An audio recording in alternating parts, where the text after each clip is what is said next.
Je vous dis chaque fois, Dieu n'est pas que notre Dieu, Dieu est notre Père. J'enseignais, je pense qu'il y a 4 jours, je prêchais à un programme et je disais ceci, que quand Jésus apprend aux hommes à prier, il dit, je suis notre Père qui est aux cieux. Jésus ne dit pas notre Dieu qui est aux cieux, il dit notre Père. Donc dans l'Ancien Testament, Dieu se manifestait comme étant Dieu, Elohim. Mais dans le Nouveau Testament, il se manifeste comme étant le Père. Alléluia. Donc quand l'apôtre de Dieu est dans la dimension qu'il est ton Père, c'est différent. Quand mes garçons veulent me demander des choses, ils demandent de me demander. Et ils ont une façon d'orienter. Ils allument le climatiseur, ils rentrent, ils essaient d'arranger mes choses. Quand ils demandent, ils savent que ça sorti. Ton Père est dans les cieux. Et tu es forcé de vivre une vie épanouie sur la terre. S'il est ton Dieu qui se lève dans ton combat, s'il est ton Père bien plus qu'il fasse de combat pour toi, s'il est ton Père qui l'intègre pour toi, qu'il montre à ses sorciers, qu'il montre à ses ennemis, qu'il montre à ses méchants que tu es son fils, que tu es sa fille. Dis-moi Amen. Prends ta Bible, je vais prêcher, je vais finir. Alléluia. Matthieu chapitre 6, reste debout quand on finit de lire, tu vas t'asseoir. Matthieu chapitre 6, le verset 10 à 13.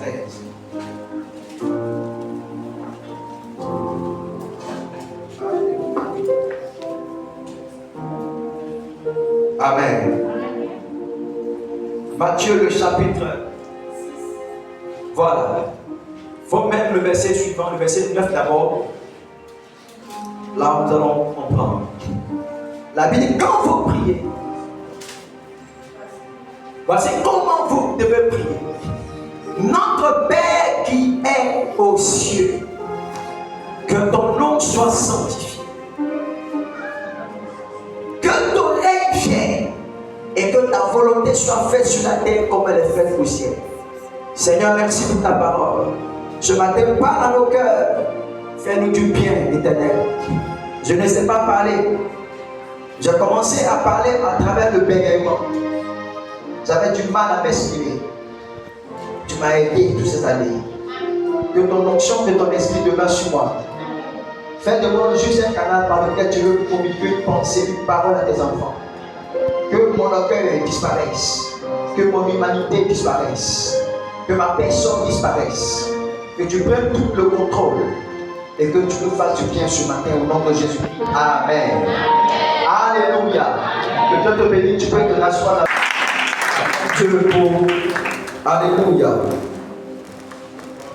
Que le pasteur Foussou et le pasteur Antonin sont peut célébrer Dieu pour leur vie. Amen. Alléluia. Ce matin, le thème de mon message, c'est que ton règne vienne. Que ton règne vienne. Alléluia. Que ton règne vienne. Se retrouve dans la prière de notre Père. La prière que Jésus montre à ses disciples. Vous savez, quand Jésus était en train de montrer de notre Père, la prière de notre Père aux apôtres, ce n'était pas parce que les apôtres ne savaient pas prier.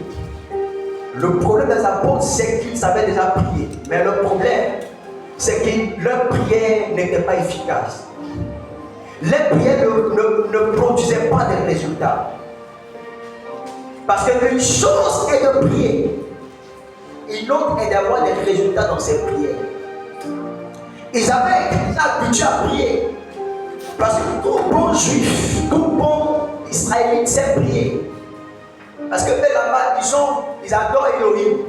Donc tout enfant qui grandit en Israël, il est formé et il est éduqué pour savoir avoir une relation avec Elohim. Donc il sait prier normalement, naturellement.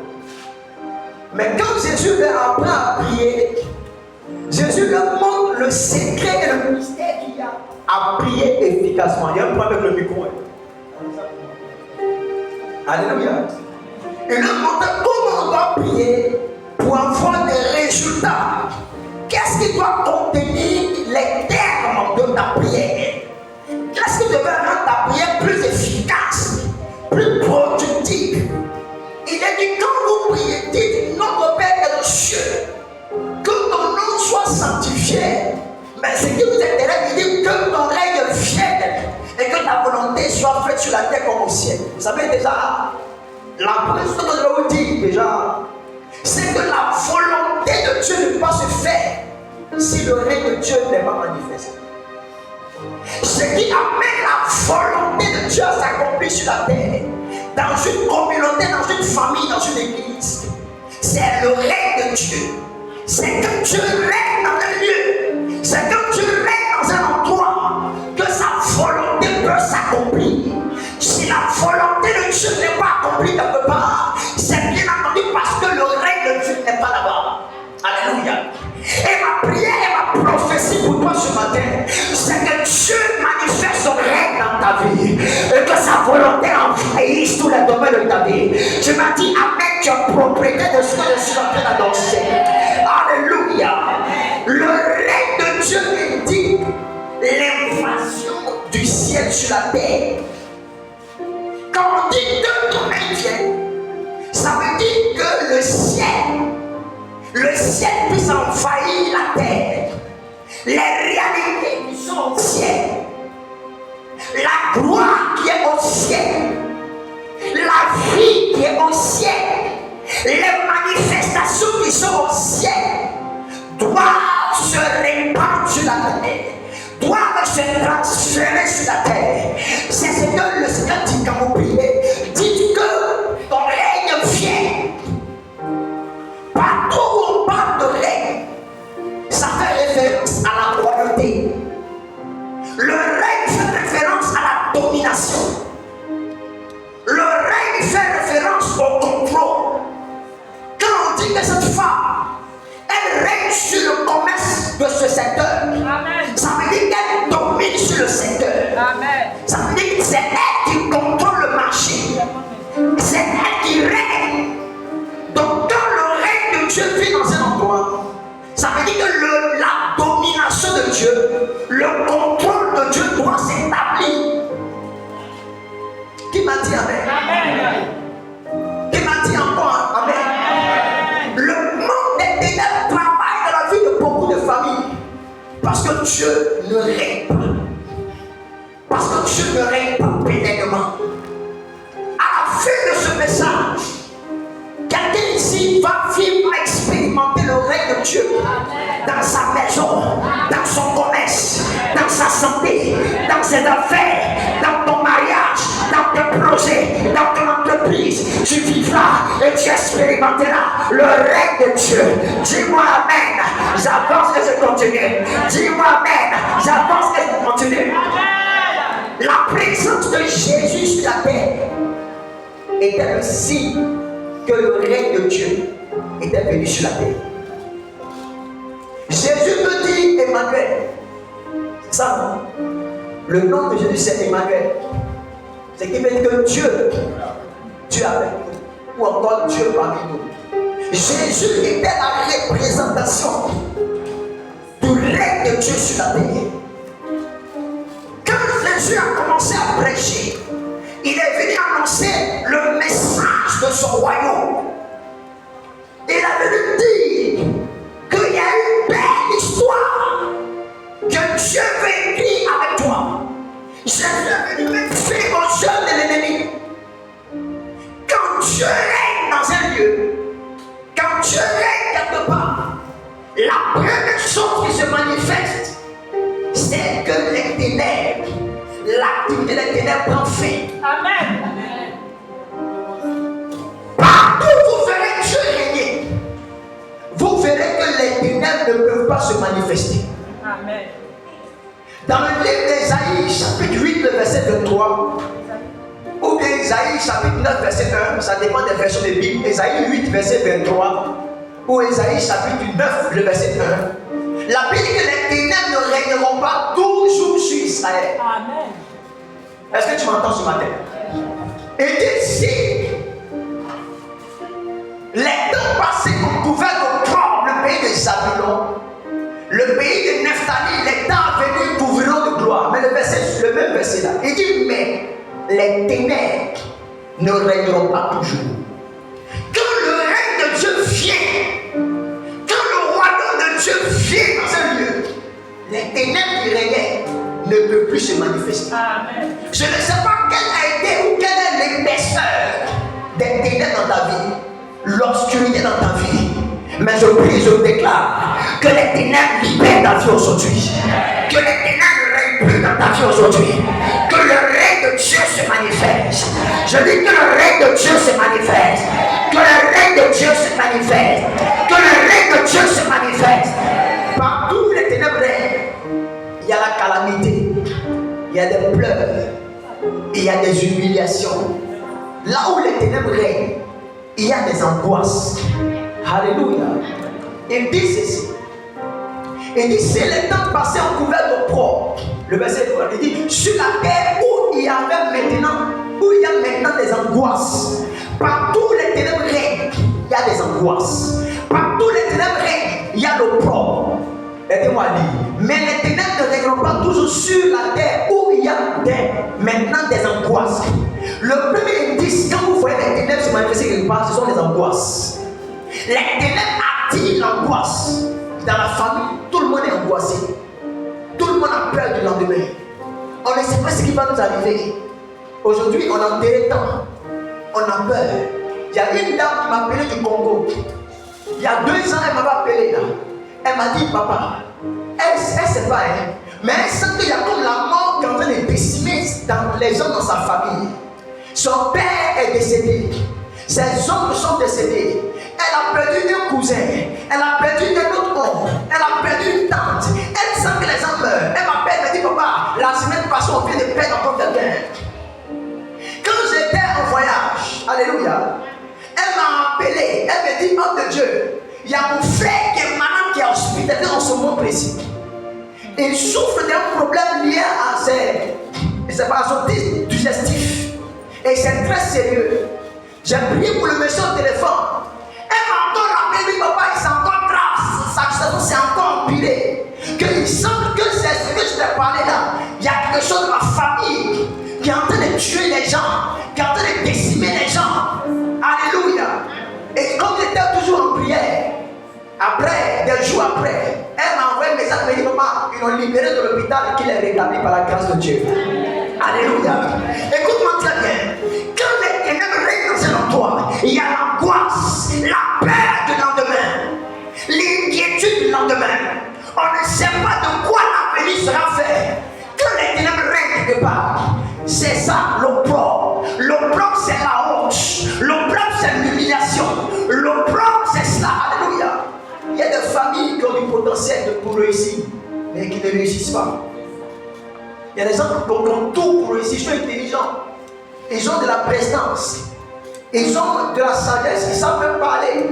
Malgré tout le potentiel qu'ils ont. Alléluia. Il y a un monsieur qui a vu une femme et puis il dit, oh ma chérie, comment Dieu a aussi été généreux envers toi. Parce que physiquement, le Seigneur vraiment a été généreux avec elle. Mais malgré toute cette générosité divine envers elle, elle n'arrive pas à contracter un mariage. Il y a des gens qui ont tout. Quand tu les vois, tu sens que lui, il a tout pour réussir. Mais pourquoi il ne réussit pas? Parce qu'il y a quelque chose qui règne dans sa vie. Ce n'est pas Dieu, mais c'est une chose qui règne, qui établit sa domination, qui gouverne, qui manage, qui monitore sa vie. Lui-même, il ne sait pas, mais il y a un règne dans sa vie. Alléluia. Je prie, je déclare que tout règne maléfique dans ta vie s'arrête aujourd'hui. Que le règne de Dieu se manifeste dans ta vie. Que Dieu règne dans tous les aspects, dans tous les domaines. Tu m'as dit amen, tu es pour toi, c'est pour toi, c'est pour toi, c'est pour toi. Première chose, quand le règne de Dieu se manifeste, les ténèbres, leur activité est arrêtée dans ta vie. Alléluia. La deuxième chose qu'il y a, quand Dieu règne dans un endroit, il y a la délivrance. Dis avec moi la délivrance. Dis encore la délivrance. Dis encore la délivrance. La délivrance, ce n'est pas quand un démon sort seulement d'un corps parti. La délivrance, c'est lorsque les liens, les choses dans lesquelles tu étais comme captif te libèrent. On dit que quelqu'un est délivré que quand il sort d'une captivité. Lazare était lié et Jésus a dit déliez-le et laissez-le aller. Lorsque tu es délivré. Lorsqu'un pauvre reçoit 100 millions, on dit qu'il est délivré de la pauvreté. Ou bien, Apollo. Un pauvre, si tu lui donnes 100 millions, il est délivré. Alléluia. Il y a des gens ici qui sont des grands sapeurs. Quand ils vont avoir 100 millions, vous allez voir comment on va s'habiller ici. Amen, amen. La délivrance, c'est lorsque les choses qui te maintenaient à un certain niveau inférieur te libèrent. La chose qui faisait que tu n'arrivais pas à t'épanouir te libère. C'est là on parle de délivrance. Alléluia. Ésaïe 42, le verset 22. Regardez la situation d'une personne qui est liée et qui est malmenée. Ésaïe 42, le verset 22. C'est un peuple qui est pillé, qui est dépouillé. On les a tous enchaînés dans des cavernes, plongés dans des cachots. Ils ont été mis au pillage. Des personnes qui les délivrent, dépouillés, et personnes qui disent restitue. Alléluia. Vous voyez un peu la caractéristique de quelqu'un qui est en captivité. Il est pillé. Ça veut dire qu'on lui enlève tous ses biens. Mais dans piller, il y a le fait de détruire. Quand on pille une maison, ça veut dire qu'on enlève la maison de sa substance. Mais en enlevant, on garde. C'est ça qui est pillé. Voilà. C'est tout ce qui a embelli la chose là, on enlève. Et quand on finit ça, la chose reste vilaine. Ça reste inutilisable. C'est ça qui est pillé. Alléluia. Dépouiller, c'est le fait de t'enlever tout ce que tu as comme appareil. Tu es bien habillé. On t'enlève tes vêtements. On prend tes téléphones. On prend ton bijou. On prend même tes chaussures. J'ai regardé une vidéo où on a agressé quelqu'un. On lui a tout pris. Le voleur partait et il a vu que sa chaussure qu'il a portée là, c'est une bonne chaussure. D'autres chaussures. Il a en train de partir, il s'est rendu compte que même chaussette la portée là, c'est une chaussette de marque. Donc chaussette là. Alléluia. Dépouiller, c'est enlever tout ce qui te rend glorieux. Et la Bible dit, ils sont tous enchaînés comme dans des cavernes. Les cavernes, c'est quoi? C'est des prisons qui sont dans des grottes. C'est des prisons souvent souterraines. Et un jour, j'ai suivi un documentaire. C'est Hitler, non? Il avait fait des prisons, des prisons dans le sous-sol. Sous-sol dans sous-sol. Il prenait les juifs, il les emmenait là-bas, en captivité. Il y a des gens qui sont restés là pendant 2 ans. Ils n'ont pas vu le soleil pendant 2 ans. Ils ont été tous gazifiés, ils sont tous morts là-bas. Il y a des familles où on les a emprisonnés. Ils sont enchaînés comme ça. Ils sont enchaînés comme des esclaves qu'on envoie dans les plantations aux États-Unis. Et la Bible dit personne qui dit délivrer.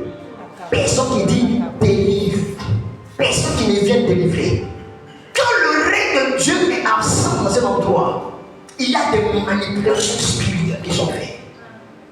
Dans une église, quand Satan règne, quand le sorcier règne dans une église, quand les méchants règnent dans une église, vous ne verrez pas la lumière.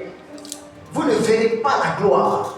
Les choses qui sont censées éclairer la vie des gens, vous ne les verrez pas. Amen, amen. Donc le règne de Dieu se manifeste par la délivrance. La délivrance par rapport aux liens de famille. La délivrance par rapport à l'esprit d'Égypte du passé. La délivrance par rapport à la main de tes ennemis. Il y a des mains qui te tiennent le talon. Tu ne peux pas progresser, tu ne peux pas avancer. Il y a une main qui te tient en arrière. Il y a une main qui tient le col de ton habit. Tu te bats, mais on te tient en arrière. Il y a une main qui te tient comme ça, qui fait que tu ne peux pas aller plus loin que le niveau où tu as arrêté. Il y a une main qui te ferme les portes. Il y a une main, chaque fois que tu es sur le point d'accéder à quelque chose, la main repousse ça. J'ai regardé une vidéo où j'ai vu un piège un piège. Lorsque l'animal essaie de manger, il y a une main qui tire comme ça.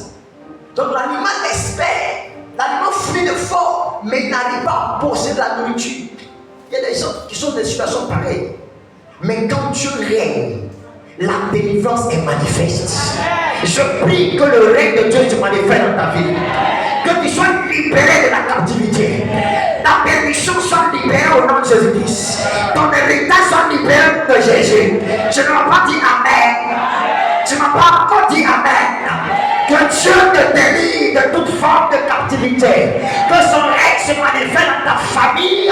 Dans le nom de Jésus-Christ. Amen. Troisième chose, quand Dieu règne, il apporte la vie. Le règne de Dieu se manifeste par la vie. Dieu ne règne pas dans un environnement où il y a la mort. Dieu est dans un environnement où il y a la mort, il y a la mort, il y a la mort. C'est que Dieu ne règne pas pleinement et totalement. La mort est une chose qui fait partie de la vie des hommes. Mais quand je parle de mort, je parle de la mort spirituelle, la mort financière et même la mort prématurée et même encore la multiplicité de morts. Dieu n'est pas dans un environnement où il y a la mort. La preuve que Dieu est quelque part, la preuve que Dieu est dans une vie, c'est la vie que tu apportes dans cette vie. Si il y a la mort, c'est que c'est la mort de tes ennemis. Amen. C'est un voyage sûr que tout le monde va partir un jour. Mais quand il y a la mort de manière régulière, de manière fréquente, quand il y a la mort dans la famille de manière régulière, constante, ça indique qu'il y a un règne, mais qui n'est pas celui de Dieu. C'est ce que ça veut dire. Peut-être que c'est Dieu en temps, mais c'est ce que ça veut dire. C'est ça. Yes. Yes. Quand il y a la mort, quelque part, parce que Dieu est vie, Dieu n'est pas mort. Hein. Dieu n'est pas la mort, Dieu c'est la vie. Est-ce que tu m'entends ce matin? Jean 10, verset 10. Il dit le voleur ne vient que pour piller, pour dérober, pour faire ça. Il dit mais quoi? Moi je suis venu pour faire quoi? Mais est la vie. Et la vie, qu'elle soit dans l'abondance. Et la vie. Jésus est l'image du règne de Dieu. La représentation du règne de Dieu. Quand Dieu est présent, il y a naturellement, par conséquence, la vie. Quand Dieu règne, il y a la vie. La Bible dit, il est le chemin, la vérité et la vie. Dieu est la vie, Dieu n'est pas la mort. C'est pourquoi tu dois renoncer et refuser la mort sur toutes ses formes dans ta vie. Amen. La mort sur toutes ses formes.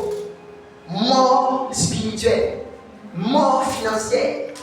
Et les gens, quand tu les regardes, tu sens la mort. Il y a des endroits quand tu rentres, tu sens la mort. Alléluia. Tu sens un jour entrer dans une maison, tu sens qu'il y a la mort ici. Tu sens la mort. Amen. Je priais pour une jeune dame avec mes fils. Quand j'ai commencé à prier pour elle, j'ai senti odeur de formol ancienne. Je me suis dit, toi là, quand tu dors là, tu prends beaucoup. Il faut la mort, tout le monde. J'ai dit, c'est pas essence, ça, c'est pas. Tombé là. Alléluia. La mort veut dire l'absence de la vie. La mort veut dire l'absence de la lumière, l'absence de la joie, l'absence du bonheur, l'absence de l'épanouissement. Le règne de Dieu apporte toujours la vie, la zoé. En grec, c'est zoé, la vie abondante, la vie lumière, la vie qui fait vivre, la vie qui est contagieuse, la vie qui est fait épanouir, la vie qui permet de vivre non seulement sur la terre, mais de vivre dans l'éternité. La vie qui ne souffre d'aucune limite. La vie qui ne souffre d'aucun regret. Quand cette vie-là vient en toi, elle apporte un épanouissement complet dans ta vie. En théologie, on dit que l'évangile est holistique. Ça prend en compte ta vie spirituelle, ça prend en compte ton esprit, ton âme et ton corps. Donc, cette manière holistique, ça prend complètement ta vie. C'est un package. La Zoé de Dieu, c'est un package qui te permet de vivre heureux sur la terre, mais qui te connecte à une vie dans l'éternité. Tu vis sur la terre, mais tu finis ta vie dans l'éternité. Tu vis épanoui sur la terre et tu vis épanoui dans l'éternité. La vie peut avoir des défis, mais tu la vivras épanoui sur la terre. Tu arriveras à un point pour dire, j'ai souffert, mais Dieu m'a mis au large. Ça n'a pas été facile, mais je me suis marié. Ça n'a pas été facile, mais j'ai réussi à enfanter 3 enfants. Ça n'a pas été facile, mais j'ai réussi à construire des maisons. Ça t'arrivera au nom de Jésus-Christ. Amen est venu en retard. Alléluia. La vie, Zoé, c'est la vie d'abondance. Dieu n'est pas un Dieu de suffisance. C'est un Dieu d'abondance. C'est la petite de vous dire. C'est que ta perception a quelque chose à voir avec la manière dont Dieu travaille dans ta vie. On dirait que j'ai été un peu rapide. Ta perception a quelque chose à voir avec la manière dont Dieu travaille dans ta vie. Si vous voyez votre vie dans la petitesse, dans les petites choses, dans les choses qui vous suffisent, moi j'ai besoin d'un petit travail, d'une petite femme, de 2, 3 enfants. Si tu penses comme ça, c'est comme ça que tu auras. Tu vas avoir une petite femme, tu vas avoir des petits enfants, tu vas avoir un petit travail, un petit salon. Tu as une petite voiture. Est-ce que moi, tu es dans la voiture de quelqu'un qui me l'a dit? Après, pas ta voiture là. Mais bien la maison, non. Je suis obligé de pousser le ciel. Amen. J'essaie de consacrer une maison. La maison de mon fils aussi. La maison qui est là. Bon, c'est un peu mieux parce qu'au moins tu dormais à l'église. Maintenant, tu donnes une petite maison, au moins c'est mieux. Mais je refuse que tu fasses un an ici. Alléluia. Je suis assis dans la maison, même la télévision me regarde. C'est juste des moments comme ça. Comment tu peux profiter des films? Tu es assis comme un télévision devant toi. Le salon est mince. Un salon signé. Amen. Tout est petit comme la chambre de l'étudiant. Ma chambre d'étudiant. Petit lit. Petit point pour mettre une table. Amen. Il faut que tu aies une perception grande des choses. Amen. Ne vous voyez pas en bas, ne vous voyez pas petit, ne vous voyez pas petit. Même si tu es skinny comme moi, vois-toi grand. Amen. Je pense que l'apôtre a prêché sur les aigles ici, c'est ça le dimanche passé. Non. Tu avais parlé de ça, ok. Il faut avoir une vision d'aigle. Il faut voir grand dans la vie. Les aigles ne font pas leur nid sur les petits potiers, ou sur les petits palmiers, ou encore sur les petits avocatiers. Les aigles, il faut les nids dans les rochers, dans les hauts fromagers, dans les hauts lieux. Il faut te voir grand. J'ai vu un aigle hier dans un documentaire. L'aigle est venu prendre un renard. Il a soulevé, c'est ça, un renard, il a soulevé le renard comme ça. Et puis il est parti avec lui en haut. Voyez-vous grand. Amen. C'est pas parce que tu es petit. Non. Tu peux transporter de grandes charges. Amen. Oh, tu m'as pas dit amen. Tout dépend de ce que tu as dans ton esprit. Ce que tu as dans ton esprit. Dans ce pays, nous allons provoquer un réveil exceptionnel. Et j'allais dans l'église de mon père spirituel, j'ai vu l'église, comme chaque fois j'y vais. 70 000 places à une église entièrement climatisée. Je regarde le monsieur comme ça. Et j'ai assis devant les élèves comme ça. Mon père spirituel, il n'a que 54 ans. Amen. Si tu ne te vois pas des dimensions d'hauteur, tu ne verras pas Dieu régner dans ta vie. Ce petit magasin que tu as là, il faut voir que dans 3 mois, dans 6 mois, tu auras un plus grand magasin. Amen. Et il faut y croire. Quand Dieu règne, vous ne pas me perdre dans ce que je dis. Quand Dieu règne quelque part, vous verrez la vie être en abondance dans cet endroit. Amen. Et Dieu veut que tu sois dans l'abondance. Dieu veut que tu vives longtemps.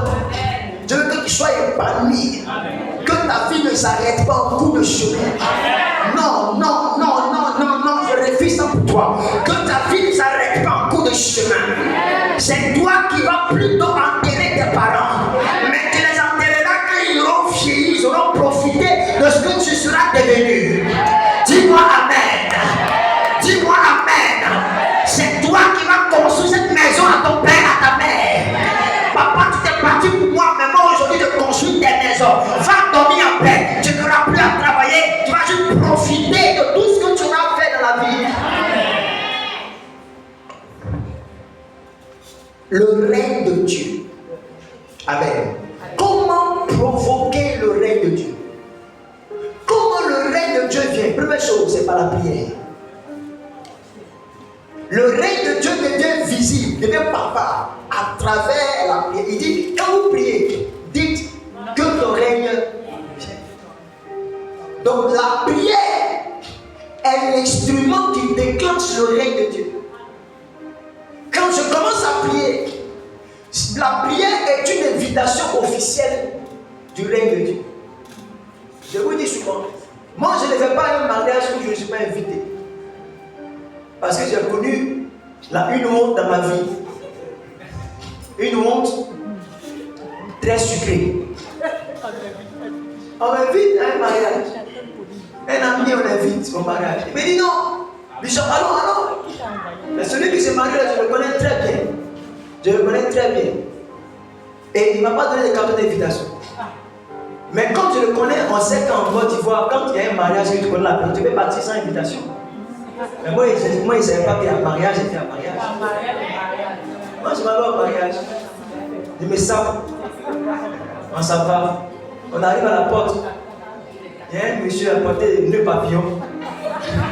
Il dit oui, bonjour monsieur. Bonsoir monsieur.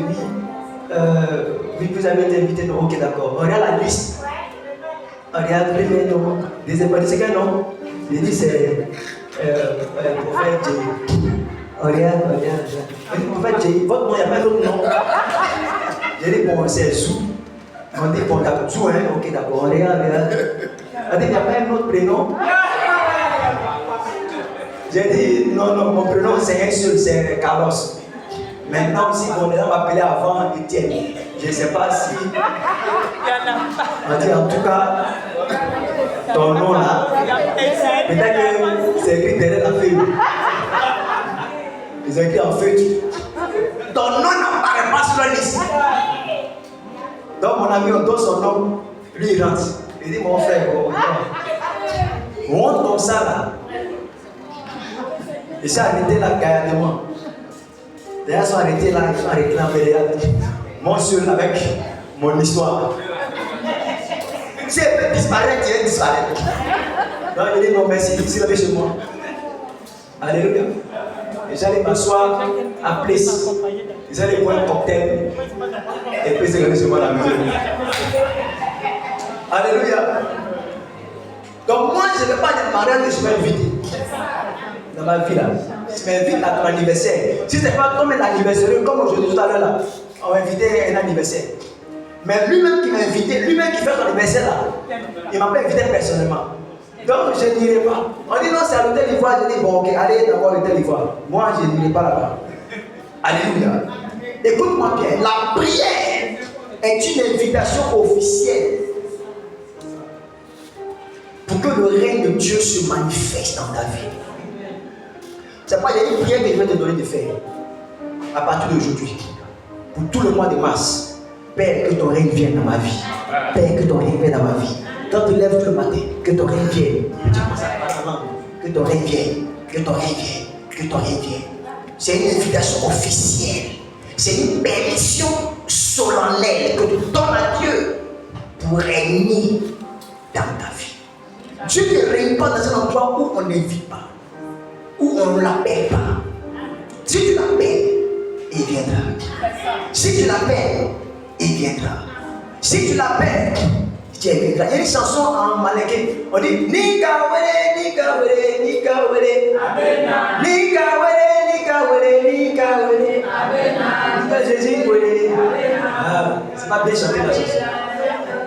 C'est-à-dire, si tu l'as appelé, il va venir. Mais si tu ne l'as pas appelé, il ne viendra pas.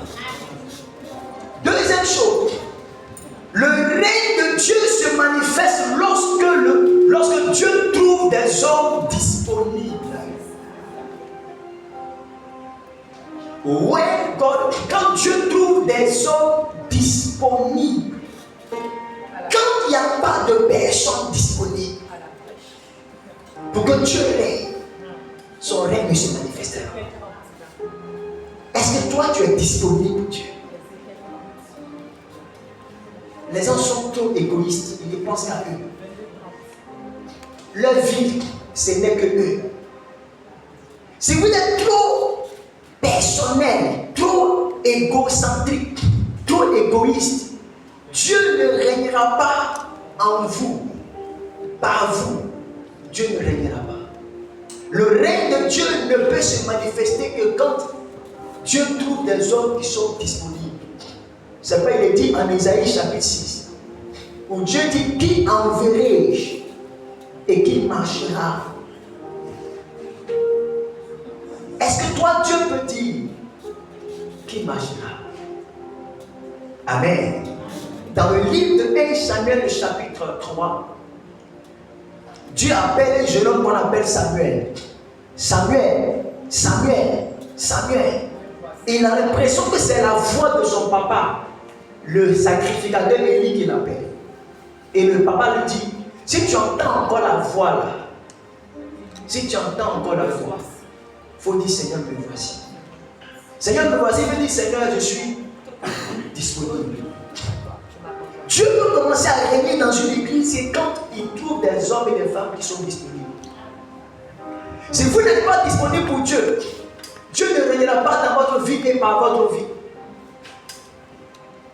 Jésus a eu 12 disciples. Et au-delà des 12 disciples, il y a encore 70 autres. Mais c'était des hommes qui étaient disponibles. Vous n'avez jamais le temps. Dieu n'aura pas aussi le temps de régner dans votre vie. Si vous n'avez pas du temps pour Dieu, il n'aura pas de temps pour vous. Le règne de Dieu est pour des personnes, pour des communautés qui sont disponibles. Qui sont disponibles. Alléluia. Quand j'étais élève et puis étudiant, Dieu m'a utilisé pour un grand réveil dans toute l'école. La plupart des jeunes qui étaient à Jésus sont tous devenus pasteurs, prophètes. Il y a un que la dernière fois j'ai vu, il est devenu le sous-directeur de la banque atlantique. Des gens qui étaient dans le péché. Dieu m'a utilisé pour cela. Parce que quand je priais la nuit, je dis, Seigneur, je suis disponible, utilise-moi. Utilise-moi. L'un des moyens par lesquels Dieu peut t'utiliser, c'est la prière de dire, Seigneur, utilise-moi. Si les autres refusent de faire, toi, dis, Seigneur, utilise-moi. Et puis, rends-toi disponible. Si tu veux que le règne de Dieu se manifeste dans ta famille, il faut que toi, tu sois disponible pour ça. La prière ou encore la demande, quand tu demandes à Dieu, Seigneur, viens régner là. Quand Dieu va venir régner, il faut qu'il passe par quelqu'un pour faire ce règne. Mais ça doit être toi. Tu dois être disponible et disposé. Disponible veut dire que tu dois avoir le temps. Disponible veut dire que tu dois être prêt. Je reprends. Disponible veut dire que tu dois avoir le temps. Disponible veut dire que tu dois être prêt. Quand Dieu va vouloir t'utiliser, est-ce que tu seras prêt? Prêt à jeûner. Prêt à prendre ton salaire pour donner pour l'œuvre de Dieu. Dieu va régner par la maîtresse. À condition qu'il y ait des femmes et des hommes qui soient disponibles. Si tu n'es jamais disponible pour ce qu'on fait, Dieu ne pourra pas régner puissamment. Alléluia. Amen. Nous sommes ici. Mais chacun de nous représente une famille. Tu représentes une génération. Si tu n'es pas disponible aujourd'hui, tu vas mettre en péril. Tout le monde me dit souvent que tu as parlé beaucoup de ton père spirituel. Je lui dis, après Jésus, la personne que j'aime et que je respecte beaucoup, c'est mon père spirituel. Il y a 22 ans en arrière, quand il a bâti son église, c'était la brousse. C'était la brousse. Il a entendu Dieu lui dire, va à Aouti. C'était la brousse. Il dit, Seigneur, tu dis quoi? Tu m'envoies moi de quitter la ville pour aller au village. Il est parti quand même. Mais parce qu'il a obéi et parce qu'il est disponible à la voix de Dieu. Écoutez, ils sont en train de construire un aéroport à cause de son église. Parce que les nations viennent pour rencontrer Dieu dans cet endroit. Amen. Si tu sais Dieu aujourd'hui, si tu es chrétien aujourd'hui, parce que quelqu'un est disponible pour t'annoncer l'évangile. Alléluia. J'ai effectué un voyage cette semaine. Et j'étais assis et dans le car, je vais terminer avec ça. Dans le car, il y a une jeune femme qui était derrière. Elle était juste au fond. J'entends là-bas. Je vous salue au nom de Jésus-Christ. Je suis venu vous annoncer une bonne nouvelle. Elle a commencé à... Une femme, elle parle tellement bien français. Elle s'exprime tellement bien. Elle a commencé à parler près dans le car. Elle a prêché pendant 5 à 10 minutes. Quand elle a fini, elle dit que Dieu vous bénisse. Elle s'est tue. Puis j'entends là-bas, merci Seigneur. C'est-à-dire, pendant qu'elle était dans le car, la voix de Dieu lui disait, parle, prêche, prêche. Mais elle luttait. Mais spontanément, elle s'est levée, elle a commencé à le faire. Amen. C'est tellement bien fait. Tellement bien fait. Comme un plat de chef. C'était tellement bien servi. Les gens ont bien écouté. C'était bref, mais puissant. Si tu es disponible pour Dieu, tu peux imaginer comment le règne de Dieu va être manifeste partout. Il y a des malades qui seront guéris. Il y a un réveil qui va prendre ta famille. Si tu es disponible, Dieu va ouvrir une grande porte et ses anges vont visiter ta maison. Sa gloire va visiter ta famille.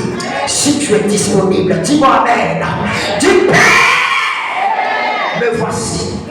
Utilise-moi. Lève-toi sur les pieds. Alléluia. Je vais continuer ce message et je vais donner d'autres lumières, d'autres aspects sur ce message. Alléluia. Tu vas parler à Dieu ce matin. Tu vas dire Seigneur, tu vas prier, il y a 2 prières que tu vas faire. Seigneur, utilise-moi. Seigneur, règne dans ma vie. Alléluia. Est-ce que tu m'entends ce matin? Dis Seigneur, utilise-moi. Seigneur, utilise-moi. Je me rends disponible pour ton œuvre. Utilise-moi. Utilise-moi dans ma famille, dans ma génération. Utilise-moi pour apporter des solutions à ma génération. Utilise-moi pour faire arrêter les pleurs. Utilise-moi pour arrêter les jeux de ténèbres.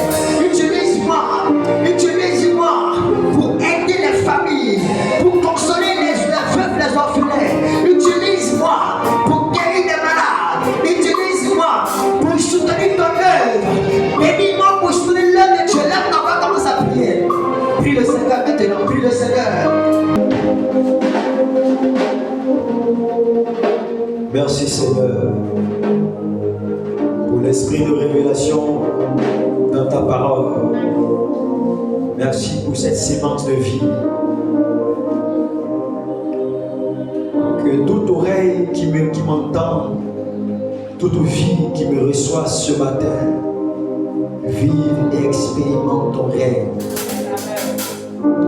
Tu as régné en ressuscitant des morts. Tu as régné en chassant les ténèbres, en guérissant des malades, en enrichissant des pauvres. Tu as régné, toi, Emmanuel, Dieu parmi les hommes. Tu as régné, tu t'es glorifié parmi les hommes. Je prie que tu règnes dans la vie de tes enfants ce matin. Règne que la maladie s'en aille. Règne que la mort disparaisse. Règne que la prospérité se manifeste. Règne que la vie, que la longévité se manifeste. Règne dans ces familles divisées. Règne dans ces familles appelées. Règne au nom puissant de Jésus-Christ, que la calamité s'arrête, que la captivité s'arrête, que les ténèbres s'arrêtent. Règne par ta lumière. Règne au nom de Jésus. Mets la main sur la tête si tu es malade ce matin.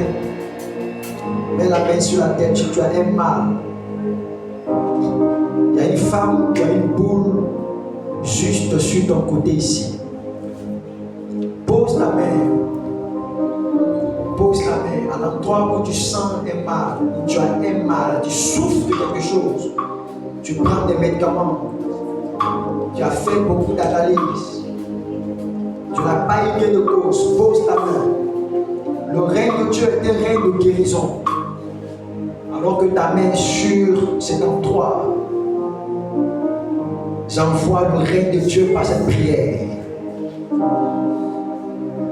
J'envoie le règne de Dieu par cette prière. Il règne dans ton corps maintenant. Ce mal te quitte. Ce mal disparaît. Ce mal qui part et qui revient, qui part et qui revient. Ce mal que tu as au niveau de ta colonne vertébrale. Ce mal que tu as au niveau de tes os. Chaque fois qu'il fait froid, tu as très mal aux os. Ce mal que tu as au niveau de la tête, cette céphalée qui part et qui revient.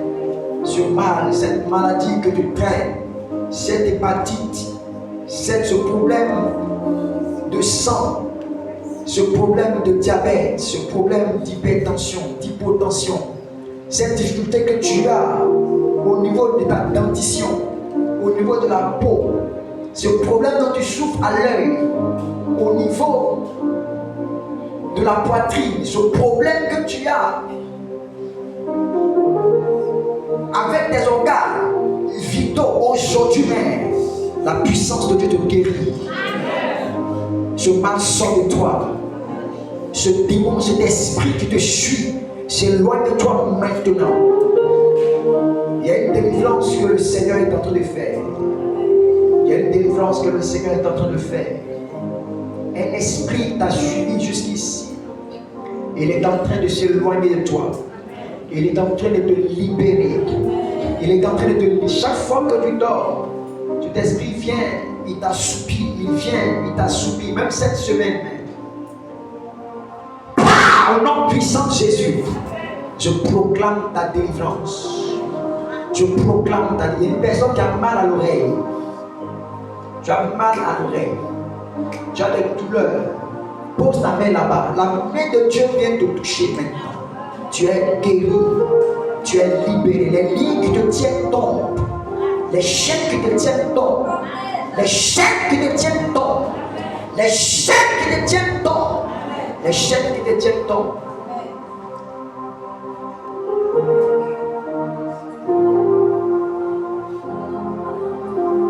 Merci Seigneur de le faire. Le prophétique a besoin du temps. Mais je prie pour toi aujourd'hui que mon Dieu te restaure. Ouvre tes mains comme ça, ouvre tes mains. Ouvre tes mains. Si tu crois en Jésus-Christ et que tu crois en l'onction de Dieu qui est sur la vie de son serviteur, alors je prie et je proclame que tes mains ne soient pas sèches. Tes mains ne seront plus jamais sèches. Tes mains ne seront plus jamais trouées. Tes mains prospèrent à partir d'aujourd'hui. Tes finances se débloquent à partir de maintenant. Tout ce que tes mains entreprennent, que ce soit dans les études, dans ta vie, dans ton commerce, dans ta carrière professionnelle, j'appelle au-delà de ton salaire, j'appelle de finances dans ta vie. J'appelle le déblocage dans ta vie. Que mon Dieu te surprenne agréablement et que tu sois propriétaire de biens immobiliers. Tu sois propriétaire de biens sur toute forme. Dis-moi 3 fois Amen. Dis-moi 3 fois Amen. Dis-moi 3 fois Amen. Prends une sémence et de serrer dans ce que j'annonce. Que mon Dieu le fasse pour toi. Que sa gloire, que sa grâce se manifeste dans ta vie et que ta vie soit témoignage. Soyez bénis dans le Jésus.